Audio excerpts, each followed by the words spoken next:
Hello and welcome to another episode of SoFly. It's December, it's cold, and we're back here recording yet another show for your listening pleasure. My Ding name ding ding ding ding we've got ding ding ding Aldo ding here ding ding ding ding ding ding ding ding ding ding in his ding Christmas ding. hat. Hey, Hey, ding, ding, ding. Hey, hey, man, how you doing? good. It's the holiday season, pretty much. I'm getting Yeah, look at my excited. chapeau. I know I like it. It's from Miracle. Is it new? Mhm. Are they doing that this year? Is that like a this year thing? Yeah, they made hats. Look, the lights up. It's lit Oh, up. sick. It's hard to What? tell because it's Yeah, I can see daytime, it now. That's but so good. there's little lights on them. Miracle, of course, is like a charity pop-up Christmas bar at Third Place in Toronto. You can go check out until the new year. That's right. Until pretty much New Year's Eve. Yeah, we run it every year. It's the same space that we do our Sotos, the fundraiser in. In fact, That's right. we kind of borrowed the formula for Sotos from Miracle, which is drink cocktails and raise money for charity. Raise money. Yeah, that's right. It's a pretty easy formula. Yeah, it's a good little. How's it going this year with Miracles? Oh, well. Oh, it's crazy. Yeah, it's always just like Santa's coming this weekend. Oh yeah, so you could just go get a cocktail, take your picture with Santa. Who is That's Santa? right. Is it just Nick Kennedy? No, In a suit. no, it's Of course, actually, the owner of the bar, Nick actually, Kennedy. it might be a good, retirement plan because he's charging a lot. The Santa? Yes. What? Dude, We're I like, would have. this is all for charity. He's like, whatever. We're like, okay. I would have done it. You'd be a 100%. fucking awesome Santa. 100%. I would have done it. That would have been so sick. Okay, well, here we go. We're recording another show.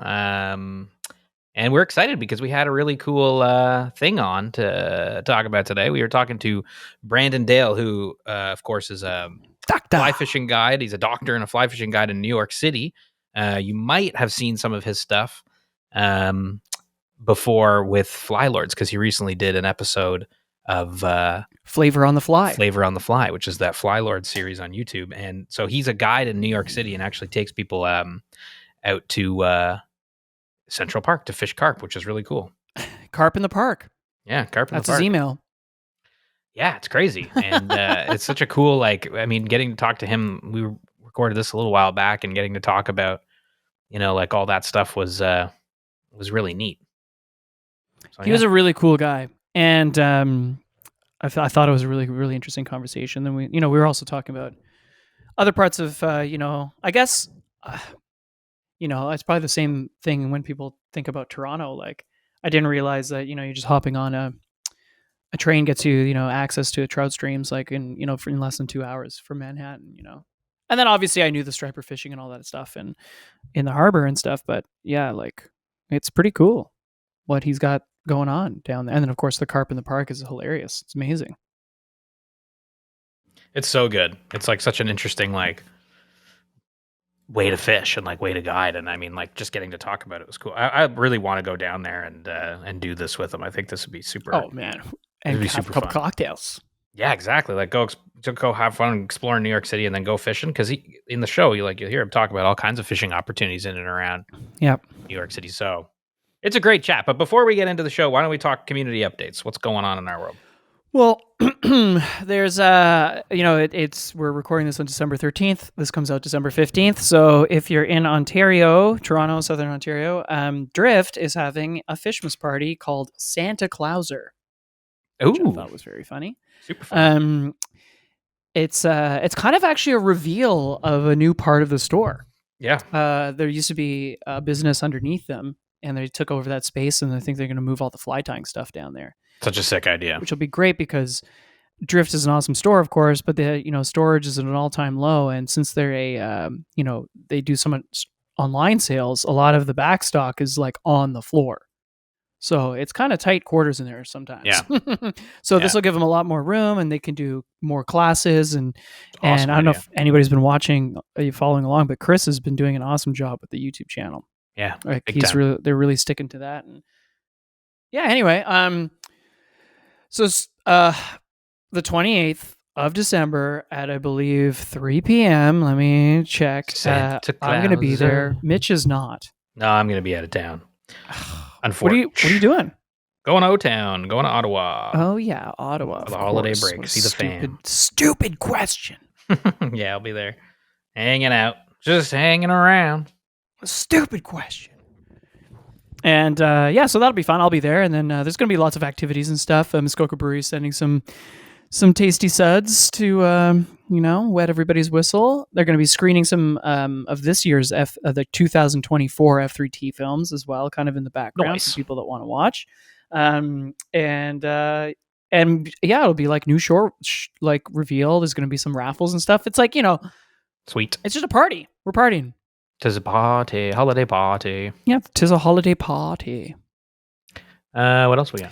Well, speaking of holiday parties, Yeah. we're gonna do Yeah. on our YouTube Our channel live show. our live show the day before on December 27th, and then Yeah. the 12 days before that, we're Fishmas. bringing back Fishmas. Yeah. Fishmas, of course, we release a video 12 days leading up to Christmas Day, so the 25th. But you can go comment on the YouTube page and you can win prizes. Yeah, actually, this podcast is going to be the first of There you all the videos, so which will be great. And then If you are listening to this, comment below with what is the first one? What's your favorite memory from this year? Fishing memory from this year. Tell us in the comments and you'll be entered to win the first prize. yeah. Boom. And you know what? What the first prize should be? What should the first prize be? Oh, no, let's kick it off with something crazy. How about this ace reel Wow, that's really good. What? from sick. Reddington? It's not this one. This one's ours. Yeah. But you will be getting a 5.6 Wow. ace reel from Reddington. They'll ship it Brand right new. to your house. Brand new. 5.6 Ace Reddington reel is the prize. So you want to win that? Comment below and you'll be entered to win. That's a Yeah. good prize. That's a good prize to kick it all Sick off new with. reel. Yeah, exactly. So yeah, Amazing. of course, we're going to be announcing all the winners on our live show on December 27th. Tune in to our YouTube page that day. Check our Instagram for when we're going to be going live, but it'll be in the evening, probably 5 or 6, something like that. Oh yeah. And we're going to be Party time. live, and we're going to be taking comments in the YouTube chat, and we're going to be hanging out. Probably do trivia. Maybe we'll even give a prize away on the show live. Wow. Yeah. Pair of Costa sunglasses. Boom. Oh my God.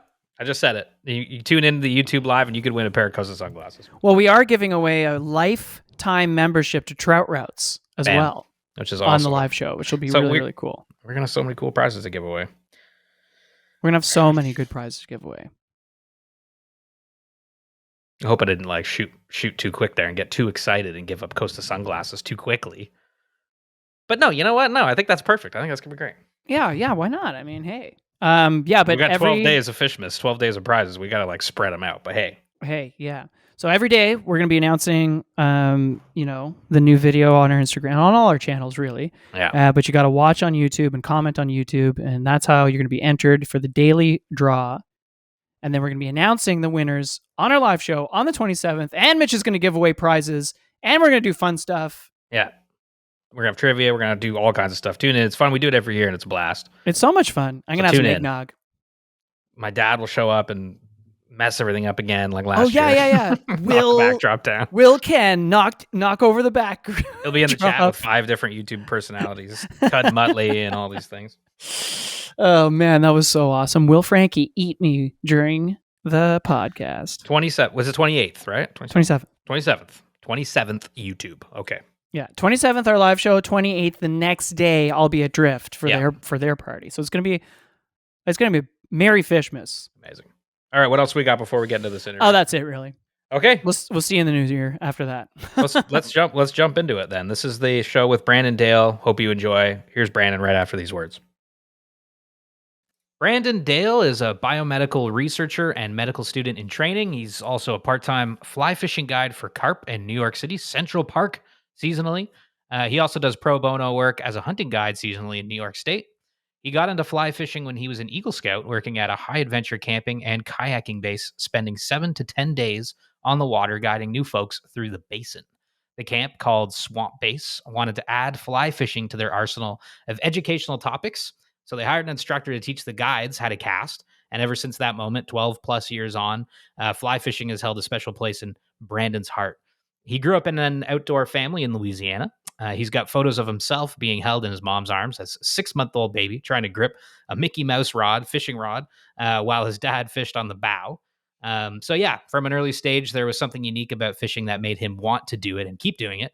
In fact, like many of us who've been hooked by this fishing thing, many of his life decisions are based on making sure he can still make time to get out on the water amidst the craziness of his professional, busy life. His first fish on the fly was a bluegill, but his first time on the show is today. Brandon, welcome to the show. Thank you. Pumped to be So here. excited, Yeah, so excited to have you here. same. We when we hear carp in Central Park, I mean, all kinds of questions flood in. So I think it's going to be a cool show. Yeah, it's going to be lots of fun to chat about that. Maybe before we get into like what you're doing now, why don't we just kind of go back to growing up in Louisiana? Because you talk about coming from a fishing family and an outdoor family in Louisiana. What was that like? Oh man, it was great. I mean to this day I feel like my dad picked up golf and he's still golfing now sadly, but I'm hoping that one day he comes to remission from Yeah, his sickness and is like, "Oh, I want to fish now." So I'm a byproduct of both my dad and my uncles on both sides of my family, and even my great grandmother was like an avid like fisherwoman, and I think there are so many days of memories that I had just like traditionally, like right, like casting like crickets with like a cane yeah, pole, catching bluegill. Um, and so I think for me, like there was just connection to this water and like, really being able to tie that together whenever I was able to like trick a fish into eating this thing that looked like an insect on the surface. It just yeah. like sealed the deal for me. And like, I fished like co-angler for my uncle who was like a semi-pro bass fisherman for a couple of years. And so that was really Okay. cool because I got like a full exposure into like the bass fishing world, like which is Yeah, amazing. I think they think about fish and fish biology and behavior in the same way, like especially at the tournament level, yeah. the same way fly anglers do. And so I think that's where like fly fishing particularly really just like really hit and like an itch that was just like, oh yeah, this is it. Yeah, but it wasn't until swamp base. So when you grew up in Louisiana, and then how did swamp base and guiding on, paddling trips? How did that kind of come to fruition? Yeah, I mean, I think I pretty much like from really as far as I can remember, like my like all sides of my family, they were really connected to the outdoors. So like my grandfather was like a big hunter, so he would like go and do like rabbit hunting and like take me and then teach me how to deer hunt. Same thing with my uncles, and they were Yeah, also like all like avid anglers. And I think that like just spending so much time outside, I think for me it was really something that like even in middle school, I was like, I know I want to do something that gets me outside all the time. And so, like, my mom was like, all right, we're going to put you in Boy Scouts. And the camping trips, like, the like sort of just like, oh, we're driving by a piece of water. And it's like, I'd be like, can we stop for like 5 minutes? I'd always tell her, like, okay, I just want to stop for 5 minutes. And she'd be like, oh, okay, 5 minutes. And like pulls out this like camp chair that she has permanently in the back of her car and will like sit down and like read a book, and like I'm there for obviously more than 5 minutes and more than three casts as I beg and beg and beg. I'm like, this is the one. This is the cast.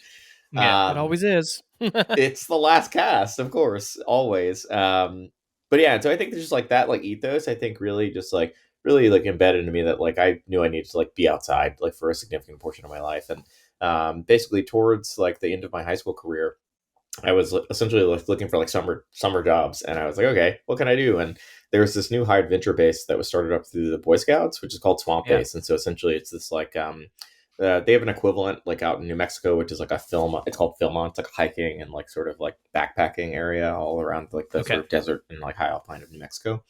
So Yeah. this is the first year though that was Cool. started in Louisiana, like back in like 2013. And so they were looking Okay. for guides, and I was like, "Oh, this is amazing! I like fish here all the time. I would happily get paid to like be on this island and kayaking around for like 10 days, teaching people who will come from all over the U.S. like about the basin." Yeah. Um, yeah, it was a great gig. It was a really great gig, and like I like went back like my first year of college actually in the summer and like did it again too because I just loved like being able to like showcase people like really my home water. So that's like kind of where it all began, and I think then fly fishing came to that, and that was as soon as that happened, I just like couldn't look back. It was like something magnetic that just like sucked me into this fly fishing hole, and I was like, well, I guess I have to go to Alaska, and I guess I need to like learn how to fly fish, and it's Yeah. just like yeah, Yeah. It's just just eats like you. yeah, no, for real. And Louisiana too. Like, I mean, what an awesome place for wilderness. Like there's so much cool opportunity down there, eh? That's the thing, man. It's I look back and like I would like we would do the red fishing thing all the time and like never on Yeah. fly though. Like I look back and I look like now when I go back home, I bring a fly rod and like I go fishing with my uncle, and like, he's got his like jigs on, he's throwing his like shad and like jerk baits and everything, and I'm like whipping out my fly rod with my streamers. He's like, "You've changed." I was like, "Yeah, whatever." Yeah. It's a Hey. mutual respect.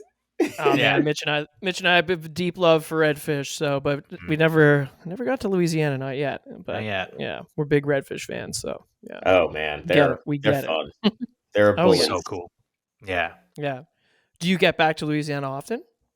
Yeah, I do. I don't fish there as much as every time I go back, it's usually see family, so it's like I don't get Of course, to fish yeah. quite as much. But I'm actually going back like in 3 weeks, which is pretty excellent. So I'll be back there for the Oh, holidays. there you go. Really nice. Heck yeah. I'm like, That's awesome. I'm gonna try to do some fishing and some duck hunting. Yeah. So. Oh, there you go. nice. Hunting as well. Yeah, that's great. Oh yeah, man. Yeah, I grew up doing both, and I think that for me, like, I think one of the things too that really struck me about fly fishing was that for me, it was really the first form of fishing where I felt like, in so many ways, it actually directly aligned with how I feel when I hunt, which is that um, it really kind of plugs you in to this idea that you're not just like observing nature, but you're actually kind of becoming part of it, right? Like you're sort of like Yeah. honoring that role of like, oh my gosh, like I'm trying to really like trick this animal into either coming within proximity or, like really engaging in that like prey predator relationship. And like the nice part about fly fishing is you just put it back and it gets to walk away. And like, you don't have to kill the fish to like have Yeah. complete circle. But I think really being able to engage with that process and like especially seeing fish, I think that was one of the things that like in Louisiana, right? It's all murky water. And you have Right. like wake forms and stuff. But I think like, the idea of like going to a place where I could see fish, like trout rising on the surface, that like captivated me. I would like drive to Yellowstone on like a road trip with one of my friends from junior year of high school. We were like, had like $500 a piece. And we were like, let's go for 2 weeks. It's Yeah. Christmas. All to see fish. And yeah, I think I caught a whitefish and one small, like 6-inch brown trout. And I was like, this was the best trip ever. Boom. Yeah, you did it. Yeah. It was great. Yeah, It was great. mission accomplished. It is so cool the places it can take you. Oh. Yeah. And like Brandon, what you're saying about like hunting and fishing, I've been thinking about this a lot lately. Like, why do you think like it's important to feel like you're part of the ecosystem? Because you say you get in there and now you suddenly feel like you're part of something. What about that is important? I mean, people listening obviously all have everybody kind of gets it, but in your mind. Yeah, that's a great question. And one that I've actually been thinking a lot about. It's like, yeah, so I try to like express this, and it's hard to put into words. But like a lot of like the new like hunters and like sort of like new like anglers and stuff that I'll bring out, like you can talk all of like the theoretical pieces about like, oh, it's so relaxing and it's rejuvenating and everything. But I think it's funny because this was at like a deer camp last weekend that like a bunch of my friends and I were just hanging around talking about it. Like this amazing hunt that we had. We had like an incredible like morning deer hunting, and like. Oh, wow.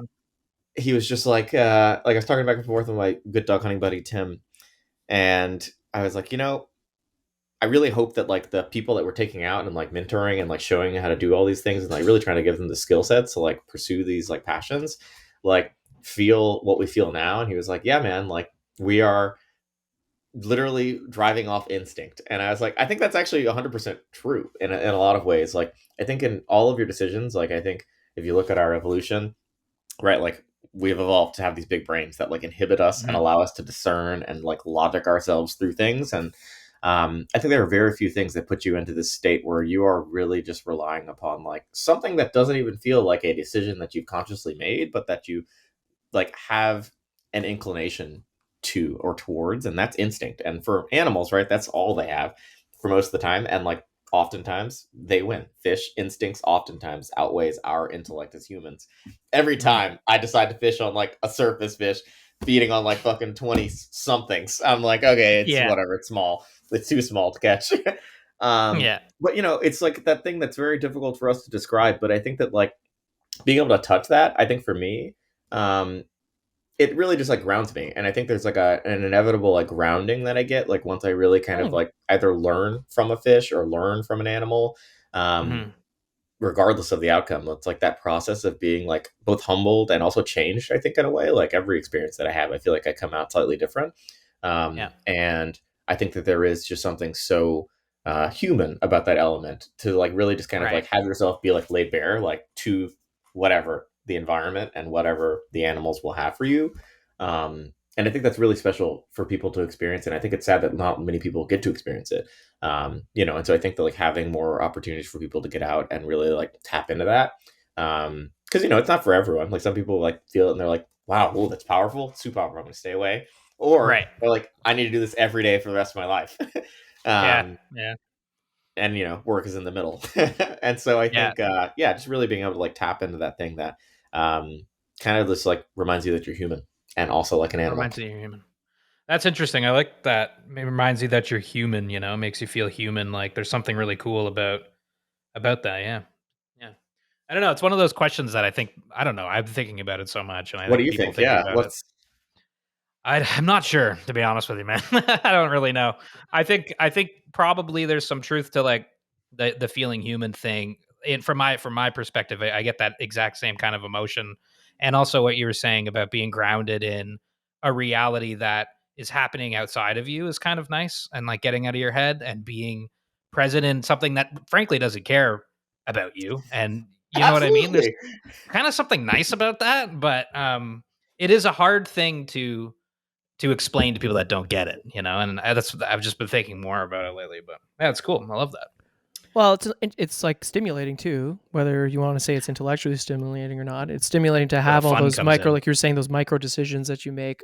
Whether that you can discern that as instinct, Yeah. or maybe you can reflect on those decisions at the end of the day. You're like, why did I move my butt? Why did I mend there but not that other time? And why Yeah. am I doing this? Why do I feel like I need to go 2 steps down? Do I need to go 2 steps down, Yeah. or do I need to go 2 steps up?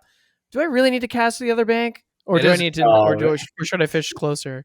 So it's primal like in it that gets you sense. in that flow state of you really are just thinking about what you're doing in that moment, which of course is always why I Yeah. think a lot of people do it, whether Yeah. it be hunting or fishing or honestly even canoe paddling. I yeah, think no, that's that's why very people Yeah. true. like we paddle a lot. So Cool. I hear a lot. I hear from paddlers too. That Yeah. was there a guide or somebody that really like connected with you and kind of inspired you to want to keep guiding or be a different type of guide? That's a great question, actually. The first, the first and only like fly fishing guide that I went on and like that like Doesn't need to be a fly fishing guide. Could be oh, paddling, fair, whatever. Yeah, fair. yeah, yeah, yeah, yeah. Um, But fly fishing makes sense. It's a fly fishing show. yeah, okay, that's fair. That's fair. I wasn't even thinking about it in that context, but yeah, I mean, I think I had a lot of what I consider like mentors. Like I'd say like guides or they were my mentors. I think for sure. Like my uncles were, inevitably like such a core to Mhm. like my ethos of like how to be a woodsman and also just like how to like be in the wild and also how to just like bring more people into it. Like they like went through like leaps and bounds to like bring me out, and like the same thing with like my aunts and my mom and like my grandmothers who would be like, okay, like we know he really likes to fish. Let's like build in an hour on this road trip, even though no one else wants to fish, to like stop at this pond that he's been talking about for months. And I think that like those mentors, I think kind of like lit like a way, I think, of like how you build, I think, space for people to kind of like really learn and like develop and like fall into a craft or like a calling almost. And Mhm. while none of them are like professional guides by any means, I think that like they are stewards, and I think that they were definitely like people who like kind of early on, I think, instilled in me that, like, hey, like, you know we want you to like continue this teaching and continue these teachings and like pass them along. Yeah. But I think from a technical standpoint, it's actually hilarious because the first and only guide trip that I've done in a fly fishing sense, Mhm. basically this was right after I graduated college. I was like, okay, before I start med school, I want to go to Alaska, and I'd say I was like mediocre in my fly fishing journey, like level Right. like 3, 4. I was like, I definitely Okay. don't have the Okay. skills to go to Alaska.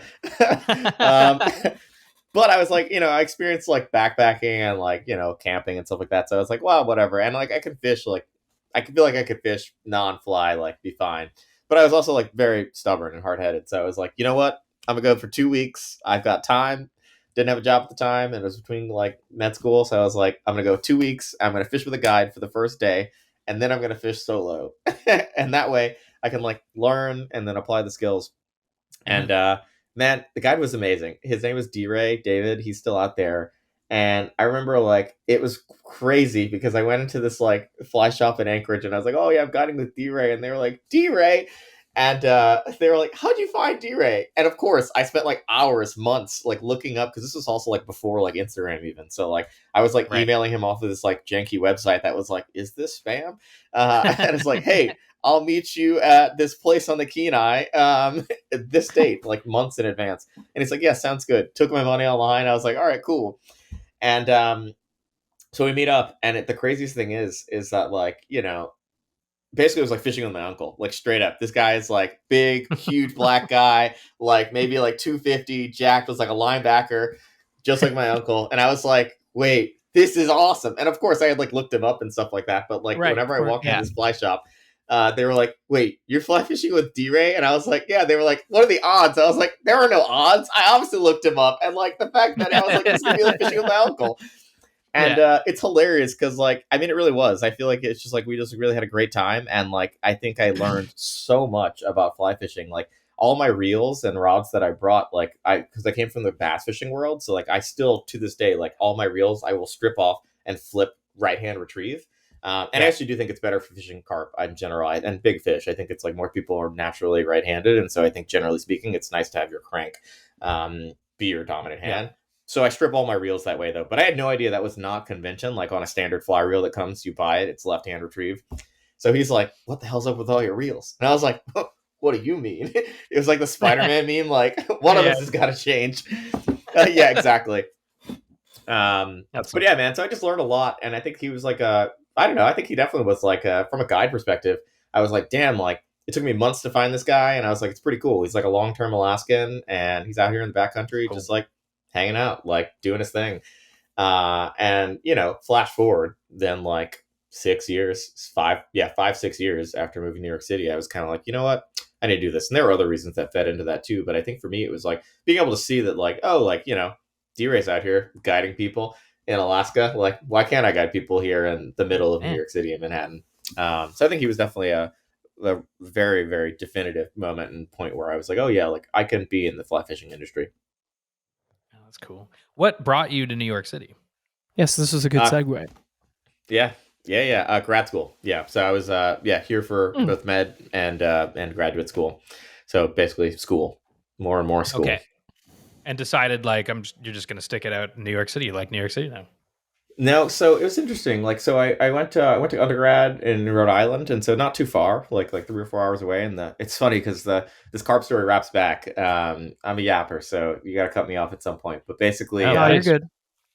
This carp story wraps back because I was actually in undergrad, and I was like, oh, like looking at like basically future med schools, and went and sort of checked out my med school, like the one that I'm currently at, Mount Sinai. And I was like, oh, I should go and check this out at some point before I decide to like commit there or whatnot. And I showed up there. I was like interviewing, so I had my suit and all the stuff, and then also like my little like travel 3-piece fly fishing rod. And I'm on a megabus, which was also nauseating because I had like been used to like driving and stuff. Like, and so the first time I'm like on a horrible city bus in the middle of the city, and I was like, oh my god, if I can make it to this interview and not throw up. I did, but then I threw up after. And I'm in a suit, and I was like, I need to go and like ground myself. And so I literally went to the Harlem Mirror, which is right across from the school, and was like, yeah, you know, I could do this. Caught some bass, caught some bluegill, and actually saw a fish that I am convinced it's likely still there. This may be the same fish. Basically, they have a specific mirror or a specific grass carp. So like they have an overpopulation of like algal blooms that happen in the Harlem Mirror, and so the state will occasionally put in these like triploid, like like basically sterile like grass carp into there. But there's one specifically that must be 40 plus inches. It's massive. Like there are YouTube videos if you look up from like 2013 of people catching like a 40 plus inch like grass carp, and like it's the same fish. And it's this one, right? Oh my god, that's awesome. It's got to be. And so like I remember seeing this fish actually when I was there, just like fishing like after my interview, and I was like, holy crap. And so, yeah, of course, I like tried everything in my fly box, and eventually I was like, yeah, why not? Let's put on a freaking like caddis. Why not? Looks kind of bready, because I was thinking, oh, it's eating bread. And yeah, freaking ate the caddis and then straightened my hook, and I lost that fish. And I was pretty much like this is crazy. I'm coming here. Yeah. No, but I think for me, it was really like an eye-opening experience to be like, oh, like I was really in that zone, Yeah. right? Like I was like really plugged in, and I think really just like, oh wow, like this is something that is really an awesome resource right here in the middle of like the city that people don't think is like really connected at all to nature. And I think that like for me, it was like a really important piece to be like, oh, like this is within walking distance, literally any and every day I could do this if I wanted for any amount of time. And that kind of sent me on the carp spiral too, because after I came back and starting med school, I was like, well, let me go mess around with this fish a couple more times. And to this day, I've actually not landed that fish. I've hooked him several times. He's broken my tippet, broken lines. I've like had a bunch of interactions, but I've never yet landed that fish. Still there. Like I tried to catch him 6-7 months ago. He's like your best friend and your nemesis at the same time. It's the same person. Yeah. Same person. Sounds like it needs like a nickname like Nessie or something. This behemoth of, inside the city. It's true. It's true. I feel like I don't even have enough of a visual on like being able to name this thing, because it's like it's still ethereal. Yeah, that's cool, man. But yeah, so that sent me down the New York City route, and I was like, you know what, I can live in New York City for some time to do this, because also I like loved the training environment. I loved how diverse it was. I loved like the food. Like I'm a big music guy, and so like I think that like having all of that at my fingertips, and also the fly fishing. I was like, Catskills are close by. I can fish at the park. Yeah, you do the striper thing. Yeah. Oh, dude. Yeah. It's like, and also all of Metro North. Like for the first year that I was in the city, 2 years, I would take Metro North, which is like a train, every third weekend, because that's when we have exams. And I'd be like, I'm done on Friday, and I'm fishing literally all day from like 4 a.m. till whenever I get back on the last train. And like you can literally do, and you can do so much. Like it's like I would do that literally through like February, even when there's snow on the ground, because it's like I'd wear my waders, neoprene, on the train, and like get off and be in the middle of this snowy station. There's no one on the water, and there's a really great like watershed, like which is our home waters, I think, for most New York City anglers. It's called the Croton. So the Croton River watershed system is like about 45 minutes ish north of New York City. But they've got wild trout, wild reproducing browns, rainbows. They're eating the brookies. And it's like a really amazing resource that you could literally get to off the train. And the same thing if you ride it down to Long Island and catch salt. It's like, it's kind of, that's crazy. That's kind of really amazing. Yeah, I didn't think New York City could be any cooler. Now it's like I never thought about the fishing opportunities of New York City. You know what I mean? Like you don't think about that, but you're right. The salt, the fresh. Carp. Dude, I could go on and on. It's like I am convinced, and actually, it's like one of my friends is he's a taxidermy historian, and like I want to collab on a book with him at some point, talking about like if you think about like old school America and like conservation movements, where did they begin? Mm-hmm. Not out west, because no one, quote unquote, no one. Obviously, there were lots of incredible indigenous tribes and folks who were already out there, but no one from like our modern day, like how you think of conservation, was out west. They were all literally here where the Explorers Club is, and where all these ancient fly fishing clubs are, and where like all of like the Tetra, like the TDF, like society, like all of these things. Oh my god, like the Bonefish Tarpon Trust, like the Atlantic Salmon Federation, they all have their biggest fundraisers in Manhattan. Exactly. Right, and it's because they have roots there. They have roots. Yeah. It's like it's the birthplace of the country. And so I feel like, I think in a lot of ways, the conservation story of like the United States, I think definitely, and really North America, I feel like too, like has roots here. And I think a lot of people forget that because of the shiny, flashy, but it's like, within 2 hours, you can literally be like on a freestone or an amazing tailwater or chasing tuna at the Statue of Liberty. That's crazy. Yeah, which is pretty, it's pretty amazing. Yeah. I didn't think I'd be New York or die, but now I'm like, after living in Denver and a couple other places out west before, I was like, the access to everything is way smoother here. And I drive in the city, so traffic is horrible, and I still stand by that. Access is better. I love that. Driving isn't great here either, so actually, apparently, worst in the world. So really? Yeah, Toronto's brutal. Brutal. Huh. Yeah. It's weird. Hopefully they fix it, but I don't know. We're a little bit bigger than Chicago now, so but it doesn't mean we should have bad traffic. So surprising. You'd think like land. You have like land. Yeah. I know. Huh. Too many cars. Everybody's driving, and no one's going anywhere. They're just going to get a coffee and annoy us. You know what I mean? Like, they're in my way. Ugh. While I'm trying to go get a coffee. Yeah, I feel you. Yeah, So am I. That's where I'm going. Meanwhile, I have a pickup truck in downtown Toronto. Yeah, yeah, that's a good Stupid. idea. I goals. love it. Okay, well, there's probably a lot more to talk about, but obviously, you are Carp in the Park, so Yeah, we're let's probably get going to get into- into Carp in the Park. Let's do it, man. How did the guiding in the park start? Central Park.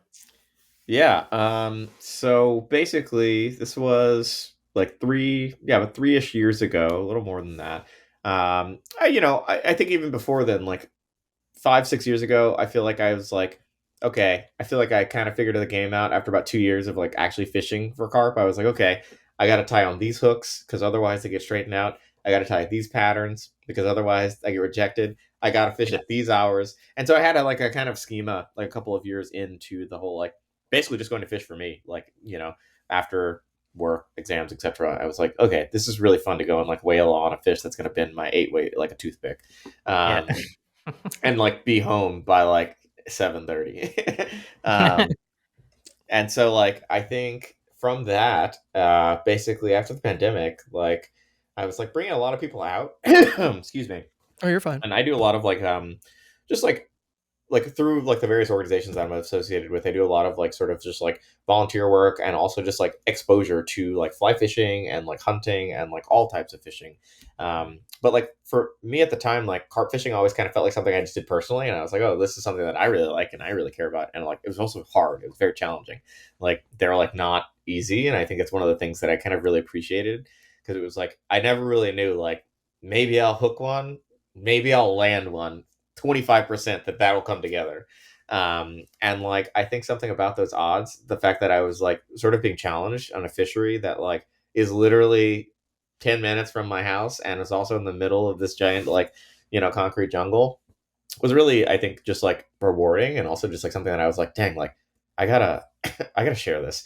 And like it was actually my girlfriend who was like, hey, like you're taking all these people out, like you should just get your guide license. And I was like, you know what, I should. Maybe I really should. Yeah, maybe I should. I was like, Yeah. But yeah. So then basically sat for the guides license test, and also like I think I wanted to figure out like what it is that I wanted to guide for, because I think for me, obviously they have a lot of like stock trout fisheries and like even wild trout fisheries like around the city too. And like one of my friends is actually a guide as well who is like based in Manhattan but guides up in the Catskills and is like a trout guide exclusively. And I picked his brain a little bit about it too, to sort of be like, hey, like what's it like, etc. Because he was doing this like 2.5-hour drive up to the Catskills every day for like clients with a boat that he has to like build every day. And I was like, I'm not doing that. That's a lot of work. That's a lot of work. Yeah, and then also I think for me it was really like trying to think about like what it is that like I really enjoy doing, and like I look at all the stuff that I was putting my time into, like just like because I liked it, and it was like really exposing people to this amazing like access that people have and like also opportunity. And so I was like, you know what, it actually makes a lot of sense that then I would do this in the park. And so like when I first started, I was like, who's going to do this? I was like, I would do this. I would absolutely do this. In fact, I do. And then I would have friends, who would always come with me, and see them get on their carp and stuff. It would just be like, whoa, my roommates would all go. But basically, I took the guide's license test, got the insurance and all the stuff, and was like, okay, I'm gonna like soft advertise and be like, okay, I'm official or whatever now. And yeah, man, it was incredible. I think the first person, like my first client, like official client after I launched the service, came out.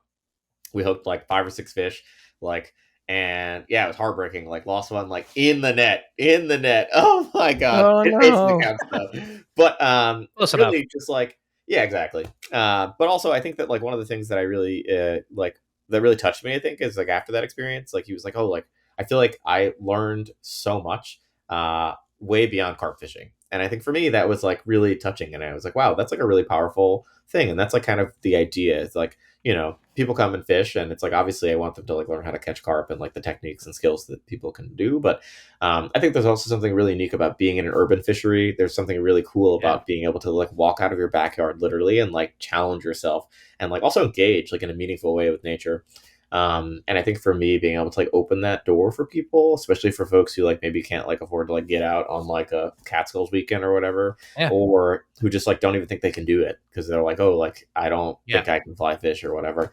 It's just like making the accessibility. I think a big part of it was like something that really was an impetus for me. And so that's kind of how it started. It like was small, and I think I had like 12-ish clients like my first like year, and then kind of blew Pretty up good. after that. And I was like, all right, it's been That's great, man. It really, It's great feedback from that first client too, to be like, I got so much more out of this than just a day carp fishing. That's definitely got to add fuel to, your drive to want to do it.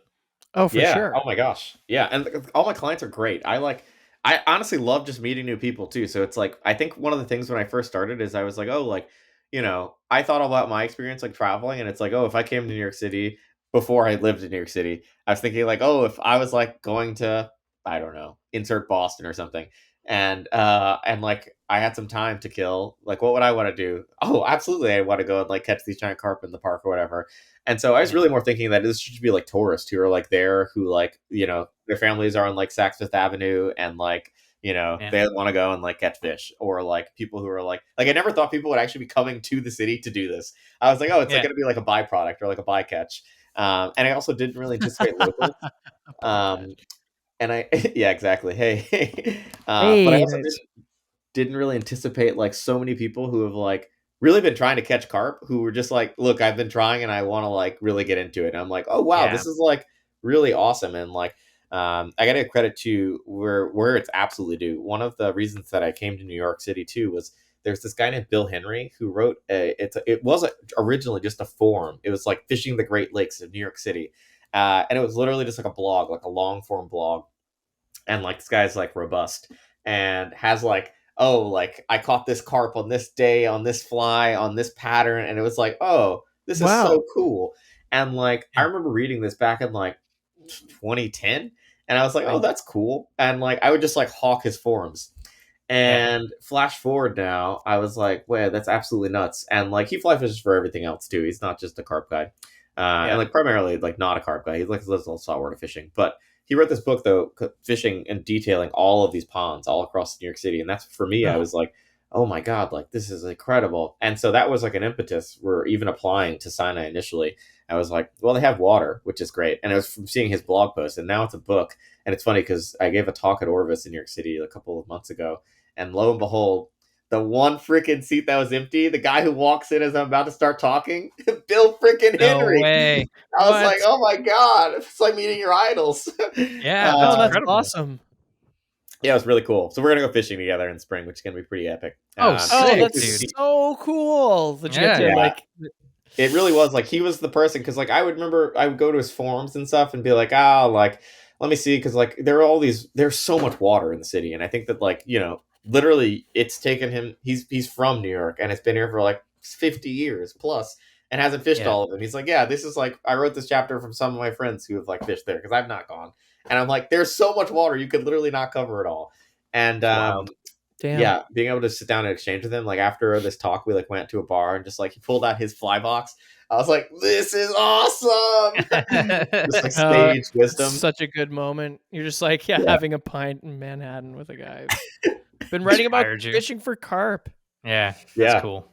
yeah. So he Okay, was let definitely a me big do part too. some quick questions here. What kind of carp are available to catch? You already Mirror mentioned carp, grass common carp. carp. So Yep. There. It's funny actually. There are no grass carp in the place where I guide. So all the okay, ponds in Manhattan and in Central Park. If you sort of think about the northernmost tip, that's like the Harlem Mere and then Turtle Pond. You move, or sorry, Harlem Mere and the pond. It's called the pond. And then you move south of that, you have the Kennedy Oasis Reservoir, which is actually interesting. That's fed through the Ashokan Reservoir. So like the Catskills, the birth of American fly fishing. There's an aqueduct Yep. that brings cold water and is Oh, also the awesome. drinking water for New York City that's held there. So you can't fish there. Wow. However, there is interesting. another pond called Turtle Pond, which gets an offshoot of that reservoir that is cold, and only for SoFly listeners will they know they have huge smallmouth bass in there. And as you know, Oh, wow. smallmouths are sort of like cold water ish fish, and so like they have yellow perch and smallies, and like it's absolutely epic. It's a small That's pond. amazing. Yeah, and then That's everywhere cool. else in the park is a warm water fishery, and so yeah, like the main lake is usually where I guide, but then I'll do some of the other ponds as well. But yeah, so there are actually no grass carp in that main lake. It's only common carp, mirror carp, and then we also have a variety of like pigmented carps, like koi of varieties. There's like Yes, a I jet saw that black. in the Fly Lords episode. Oh yeah, yeah, Yes. the orange koi. Yeah. Yeah, The there's a jet black one too that I really like. I've caught a couple times, and then like a couple of like salt and pepper cool. like themed. It's pretty cool when you start to identify those fish, and you're like, oh, it's freaking You're like, always that's there. Larry. Yeah, exactly. Okay, rod reel setups. Yeah, I fish heavy, so I think at minimum I will always bring out like a 7, 8, and then I also carry a 12, depending on the season and time. 12. Yeah, primarily because Damn, like, yeah. I that's mean, awesome. so yeah, I mean the average fish size is like to get to 20. It's like to get to 24-inch carp there is like, obviously I'm really stoked all the time. Like if anyone catches a fish, I'm always For like, sure. yeah. But it's like, Yeah, to yeah, catch a yeah. 24, clients like, this is the biggest freshwater fish I've ever caught in my life. And I was like, this is an average fish. Yeah. And I'm like for this pond, this is a very average fish. Yeah. But the problem is that like oftentimes, especially fishing in like sort of like urban areas, like you don't really have good backcasting lanes. You have lots of underwater obstructions, and also you're in Mhm. the trees a lot of the times because that's where the fish are feeding and that's where the food is. And so like you're Right. not really just like, you can't just like full flex a 5 weight or a 6 weight even. So it's like Yeah. you got to kind of horse fish, especially if you're going to land them. And so oftentimes like the stick behind like a 12 is kind of what you need to like turn a fish that's really like, the biggest one this year was like 31 inches. Ooh. And like Wow. probably close to like 18, 20 pounds. And so that's like Wow. a big That's fish. a big fish. Yeah, it's a Yeah, huge and it was fish. post spawn, so it would have been heavier, I think, like if it was not so like spawned out, because that was probably like a true buck that was just like trying to spawn a lot. Yeah. So yeah, sometimes I throw 12, depending on when they're really tight to the cover. But yeah, usually like 7 to 12 range ish. Okay. That's very cool. And you mentioned caddis earlier because you thought it was feeding on bread. What is the Yeah. fly? What's the go-to flies that you use? Yeah, Don't have to devolve in secrets here, but A bread thing. types No, no. of flies. I like the bread hatch idea. It's like the bread's everywhere. It's a bread hatch. Get the bread flies out. I love that. I love that you associated bread hatch. It's so true. And I think, it's funny because I think a lot of people like especially like when I first started, I told some people who were like in TU with me, like classic old timers, they were like, oh, what are you going to do? Throw bread out and catch fish? And I was like, okay, bro, you have no idea. That's not even the season for the bread hatch because the tourists aren't here. So if you started doing that, there would be no fish here. So you can Yeah. go and do that and not catch any fish. Yeah. But no, I do think that there is like any other fishery, it's seasonal, and so I think the seasonality of it is really quite fascinating because it's like there are literally like there's a time in the park whenever fish will literally migrate from one end to the other because they know that like either the boats are opening and so they're going to be dispersed from like the boathouse area because they're now being pushed all over from the inside of the pond to the edges, Yep. or they know a restaurant is opening, or they know it's peak tourist season and like after brunch at around So 11 funny. to 2 o'clock people are going to start congregating around certain key areas and you're definitely Yeah. going to see fish there. That Or is they know that like hilarious. mulberry season's happening. And so like the Yep. fish key in on everything. And so Yep. flies, to your point, I think sort of vary, but I generally will always throw a dry dropper rig. So that's like my big go-to. I think that's one of the things that like took me some time to figure out because I tried to do and like reading a lot of the sort of carp material like at the time when I was really trying to figure out, okay, like, I went from the point where I was like, okay, feels like a gamble for me to go out. And then I was like, okay, I feel consistent, but it's like, all right, how do I get other people to be consistent going out? And I think Yep. before I got to that point, I needed to figure out a system that like takes a lot of the guesswork out of like me trying to explain like, oh, well, your tippet's going to like move 3 inches under the water and it's clear. Yeah. And so like having a system where people get like the visual and the tactile sensation with the dry dropper is something that I do pretty regularly. And so basically I'll run like pretty much fluoro 15 pound all the time. Like no questions asked. I don't fish anything less than that. Unless you want to lose fish. And like sometimes they get spooky and they do get leader shy, especially because there's a lot of fishing pressure, especially conventional. People will throw like bread and Yep. stuff and like float hooks. So they do get line shy, but it's kind of just like you choose your poison. But anyway, so basically I do dry dropper and essentially I call it the Big Apple and it's basically just like a big white foam beetle. Oh, yeah. And then, my carp magic is basically just like it's a cross between like a clam, like a freshwater clam ish, and also like a squirmy worm. Also meets like a hare's ear like nymph, all kind of fused into Right. one with like a Yep. little bit of dunbell, and I'll weight those differently depending on where fish are eating in the column.